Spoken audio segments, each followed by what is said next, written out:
Hello students. सो आज हम बात करेंगे twelfth class political science alternative centre of power, यानी कि जो उसका सब टॉपिक है आशियान। आशियान के बारे में हम डिस्कस करेंगे। वैसे आशियान के जैसे यूरोपीय यूनियन के पास, ईयू के पास अपने कुछ पॉलिटिकल और इकोनॉमिकल और मिलिट्री इन्फ्लुएंसेस है। ऐसे बड़े बड़े इन्फ्लुएंसेस आशियान के पास नहीं है, बस उसके पास कुछ ऐसी मतलब वे है या फिर उसके काम करने का तरीका है, ठीक है, जिसकी वजह से वो यूएस और यूरोपीय यूनियन को क्या कर सकता है, टक्कर भी दे सकता है। सो यही हम इस वीडियो में डिस्कस करेंगे। फर्स्ट ऑफ ऑल हम डिस्कस करते हैं उसके फ्लैग के बारे में। आशियान का जो फ्लैग है उसमें बीच में ये जो बना हुआ है, ये 10 जो पैडी राइस की जो स्टॉक्स है, यानी कि जो पैडी जो धान की 10 बालियां हैं, जो कि 10 देशों को क्या करती है, रिप्रेजेंट करती है, 10 कंट्रीज़ को रिप्रेजेंट करती है। और जिसका जो मतलब ये क्या बोलते हैं, इसका मीनिंग क्या है, इसका मतलब क्या है, ये किसके लिए स्टैंड्स करती है, ये फ्रेंडशिप और सॉलिडेरिटी यानी कि मित्रता और एकता के बारे में स्टैंड रखती है।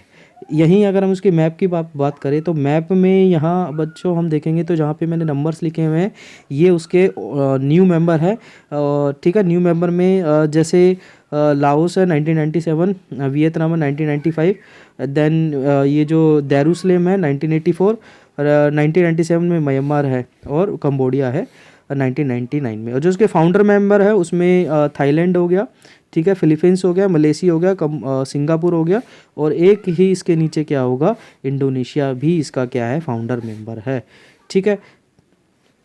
देन इसकी फुल फॉर्म के बारे में भी कभी मतलब क्वेश्चन आते ही हैं। एसोसिएशन, आसियान की जो फुल फॉर्म है, association of south east Asian nation, यानी कि दक्षिणी पूर्वी एशियाई राष्ट्रों का संघ, ठीक है। अब हम डिस्कस करते हैं reason behind the establishment of ASEAN. पहला है before the during second world war, before and during the second world war the reason of the ASEAN efforts suffered the economic and political consequences of the repeated colonisation both European and Japanese. देखिए बच्चों, second world war के start होने से पहले भी और during भी, उसके समय चलते भी कई कंट्रीज़ क्या थी, क्या बोलते हैं, आशियान की, वो यूरोप की और जापान की क्या थी, कॉलोनाइज थी, यानी कि जापान के गुलाम थे। तो जापान जैसे ही सेकेंड वर्ल्ड वॉर, देखो अब पहला ये लाइन है, मतलब एक रीज़न तो ये भी था कि भैया उनके कॉलोनाइज थे। जब जब आप किसी के कॉलोनाइज होते हैं ना तो आप सॉवरेन नहीं होते, आप अपने खुद सारे डिसीजन खुद नहीं लेते। Second point, at the end of the cold war it confronted problems of India, national building, ravages of poverty, economic backward and pressure and aligning with the one of the great power of the another during the cold war। यानी कि बच्चों क्या बोलते हैं, जैसे ही second world war ख़त्म होता है उसके बाद भी इनके पास क्या होती है, कुछ समस्या बनी रहती है।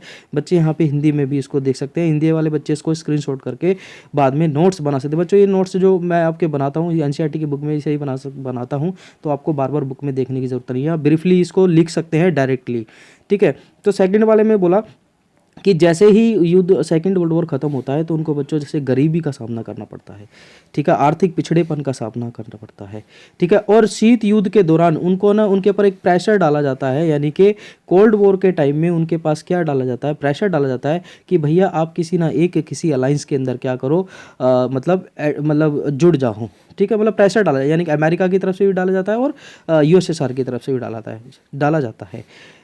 तीसरा जो रीज़न है था इनका इस्टेब्लिशमेंट का, आशियन का, in in effective of Bandung and non alignment movement. देखो बच्चों, नॉन अलाइनमेंट मूवमेंट ऑलरेडी ये 1967 में इस्टेब्लिश होता है, ठीक है, आशियन। बट हमने पता है 1961 के अंदर क्या होता है, नैम का फर्स्ट सबमिट होता है।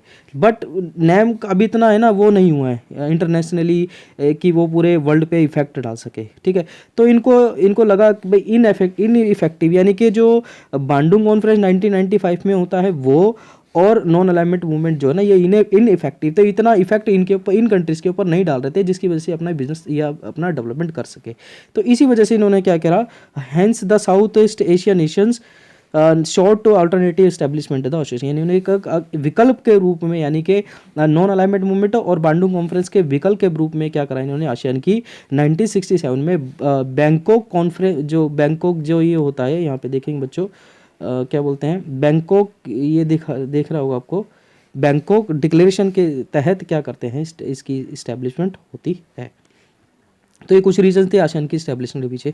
मेन ऑब्जेक्टिव्स क्या है आसियान के? टू एसेलरेट इकोनॉमिक, सबसे बड़ा रीज़न यही है इनका कि भैया जो सेकेंड वर्ल्ड वॉर और इसमें जो भी हमारे रिसोर्सेज का यूज़ किया, एक्सप्लॉइट किया है ना, अब हम क्या करेंगे, सेल्फ डिसीजन लेके हम अपना क्या करेंगे, क्या इकोनॉमिक डेवलपमेंट करेंगे। तो टू एसेलरेट इकोनॉमिक ग्रोथ करेंगे वो, ठीक है, and through the social progress and the culture development के साथ साथ में इकोनॉमिकल डेवलपमेंट करेंगे।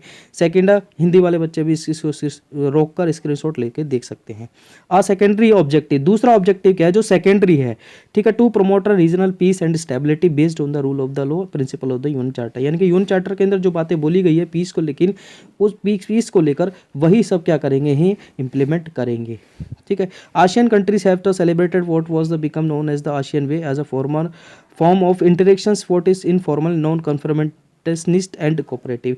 यानी कि देखो बच्चों, आपका आसियान वे का 2 मार्क्स के में भी क्वेश्चन आ सकता है। सैम्पल पेपर सीबीएसई ने डाल दिया जिसमें आपके 2 मार्क्स के आ रहे हैं, 4 मार्क्स के आ रहे हैं और 6 मार्क्स के आ रहे हैं। यहाँ तक कि जो मैप है, मैप भी क्या आएगा, 4 मार्क्स में ही आएगा। तो आसियान वे क्या है? आसियान वे है कि हम इंटरेक्शंस करेंगे इनफॉर्मली, जरूरी नहीं कि हम बैठ के पेपर साइनिंग करें, हम नॉन कन्फर्मेंटिस्ट करेंगे, हम कहीं भी किसी पे भी आमना सामना नहीं करेंगे, कभी भी हम एक दूसरे से लड़ाई नहीं करेंगे।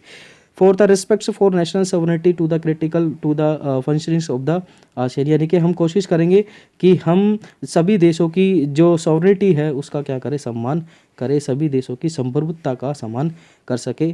यानी कि ऐसा ना हो कि कोई अगर इस आसियान के में से कोई कंट्री ऐसा फील करे कि भैया यहाँ तो मैं क्या कर रहा हूँ, मेरे ही राइट्स एक्सप्लॉइट हो रहे हैं, ऐसा नहीं है, ठीक है। तो हिंदी में अब हम बात करेंगे 3 pillars of ASEAN community. ASEAN community के मेन 3 पिलर्स है। फर्स्ट है political security and economic community and social culture community. बच्चों ये जो है तीनों ही क्या है, इसके मेन बेस है।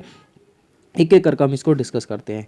ASEAN political security community, the community prevents regional disputes from the being converted to the military conflicts.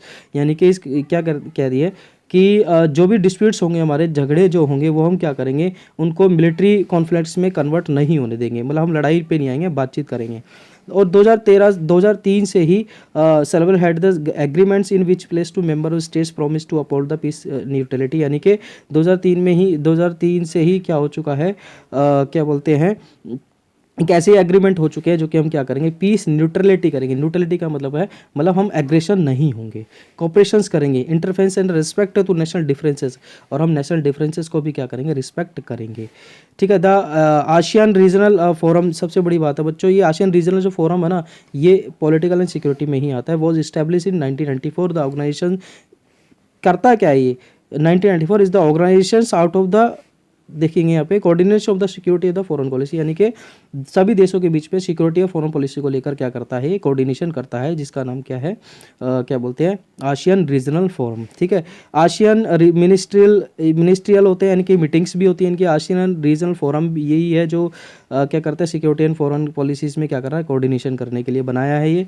Defence और लॉ इनके रिगार्डिंग ये सब क्या है, आसियान के सिक्योरिटी और पॉलिटिकल क्या है, कम्युनिटी जो थी, जिसके इसमें ये पॉइंट्स हैं। हिंदी वाले बच्चे इसको रोक कर देख सकते हैं। अब हम बात करेंगे आसियान इकोनॉमिक कम्युनिटी। देखो ये ईयू की तरह बहुत बड़ा वो नहीं है कि इनकी बहुत बड़ी जीडीपी है, बहुत बड़ी ट्रिलियन में जीडीपी है, लेकिन इनकी जो देखो, जैसे first the ASEAN region as whole as much smaller economy compare to the US and EU and Japan European Union और यूएस से छोटी है, हम मानते हैं, बट इट, सेकंड वाला पॉइंट देखेंगे, it's economic it's is growing much faster than the all states. यानी कि इन सबसे ज़्यादा फास्टर इकोनॉमिक हो रही है, इनकी फास्ट फॉर्म में, रैपिडली फॉर्म में क्या कर रही है, डेवलप कर रहे हैं। The objective of the social and economical community are to the create the common market. इन्होंने कॉमन मार्केट भी क्रिएट की है। फिर अभी ठीक है, ASEAN states aid to the social economical development, ठीक है। और क्या कर रहे हैं, आसियान स्टेट्स क्या कर रहे हैं, एक दूसरे को सहायता कर रहे हैं सोशली और इकोनॉमिकल हेल्प करने में। The economic community would also to improve the ASEAN existing ASEAN dispute settle mechanism to resolve economic disputes. और आसियान इकोनॉमिक कम्युनिटी के थ्रू ही क्या कर रहे हैं, जितने भी इकोनॉमिकल अगर डिस्प्यूट्स है, यानी कि मान लीजिए कोई रिवर को लेकर है, कुछ भी है, उसको हम क्या करेंगे, पीसफुली रिजॉल्व करेंगे। ASEAN has focus on the creating a free trade area. बच्चों सबसे इंपॉर्टेंट है, आपको पता होना चाहिए फ्री ट्रेड एरिया के बारे में, ठीक है, जिसमें लेबर है, सर्विसेज है, एनर्जी है, फूड है, फाइनेंस है। The US and China, fourth वाला पॉइंट सबसे इंपॉर्टेंट है, the US and China has already move to the faster negotiate with the, और देखो अब यूएस और चाइना की आँख खुल चुकी है कि भैया ये रैपिडली फॉर्म में क्या कर रहे हैं, डेवलप कर रहे हैं, तो हमें इनके साथ क्या करना चाहिए, रिलेशंस बनाने चाहिए, ठीक है। ये बच्चों हिंदी में एज इट इज़ कर सकते हैं। लास्ट वाला जो पिलर है आसियान सोशियो कल्चरल कम्युनिटी, यानी कि this aim to the community to promote the mutual cooperation while promoting culture relations in the member of the country so that the ASEAN can be strength, यानी कि इस समुदाय का उद्देश्य सभी देशों के बीच में सांस्कृतिक संबंधों को क्या करना है बच्चों, बढ़ावा देखना है, एक दूसरे की संस्कृति का सम्मान करना है। उसके बाद आसियान विजन 2020, बड़ी इंपॉर्टेंट है बच्चों, आपका 2 मार्क्स में डेफिनेटली आ सकता है। It vision 2020 define and outward looking role of the ASEAN in the international community, international community में आसियान का किस तरह से रोल बढ़ाया जा सके।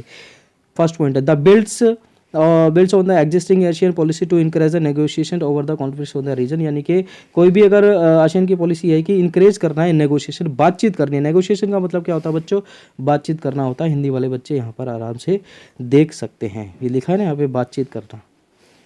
चलिए थर्ड पॉइंट है this ASEAN has mediated to the end of the Cambodian conflict and the East Timor crisis. बच्चों टिमोर क्राइसिस होते हैं, कॉम्बोडियन क्राइसिस होते हैं ना, इसी के थ्रू ही आसियान विजन 2020 के थ्रू ही इन्होंने क्या किया, रिजोल्व किया है, ठीक है। From the 1919 they meets annually to discuss east ASEAN cooperation, यानी कि कोऑपरेशन करने के लिए हर साल क्या करते हैं, मीटिंग करते हैं। 1999 से ये स्टार्ट हो सकते हैं। आसियान विजन 20 के ये आपके बुक के ही बच्चों टॉपिक हैं, बुक में से ही मैंने लिए हैं, और आप इसका ब्रीफली नोट्स बना सकते हैं, बहुत इंपॉर्टेंट है। अब इंडिया का क्या रोल है आसियान को, during the cold war years India foreign policy did not पे एडुक्वाइट अटेंशन टू द आसियान, यानी कि कोल्ड वॉर के टाइम में हमने इतना इनके ऊपर ध्यान नहीं दिया था। But in recently years India has try to make demands amends, कई सारे चेंजेस करने के इंडिया सोच रहा है। It sign to FTA with the 2 ASEAN member, FTA पे हमने साइन किया है, 2 आसियान के मेंबर है, सिंगापुर और थाईलैंड के साथ। It is trying to the sign FTA with the ASEAN itself, ठीक है, और हम कोशिश कर रहे हैं कि पूरे से सारे मेंबर हैं उनके साथ क्या करें, हमारा साइन हो जाए, सभी के साथ हमारा ट्रेडिंग में साइन हो जाए, बिजनेस में लेकर। ये हिंदी में बच्चों आप इसको अच्छे से रोक के देख सकते हैं। और look east policy, act east policy जो है ये बच्चों चेंज हो चुकी है, आप ये देखा होगा आपने, इसमें पहले हम इसको लुक ईस्ट पॉलिसी बोलते थे, अब इसको एक्ट ईस्ट पॉलिसी बोलते हैं। यानी कि लुक ईस्ट का मतलब है कि हम लुक ईस्ट का मतलब यही है कि आपको पूर्व की ओर के देखना है, यानी कि जो ईस्ट वाले जो ये है इन्हीं कंट्रीज़ की तरफ देखना है। इसमें मनमोहन सिंह खड़े हुए हैं, उस टाइम में क्या होते हैं, क्या बोलते हैं, फाइनेंस मिनिस्टर होते हैं, ठीक है। ये एक्ट ईस्ट पॉलिसी के रिगार्डिंग ये है, अब चेंजेस हो रहे हैं, मीटिंग हुई थी इसमें, ठीक है, सिल्वर जुबली इसमें मनाई गई थी। सो आशा करता हूँ बच्चों आपको समझ में आएगा। 12th क्लास के फॉरवर्ड स्टूडेंट्स को फॉरवर्ड करना ना भूले। Thank you so much.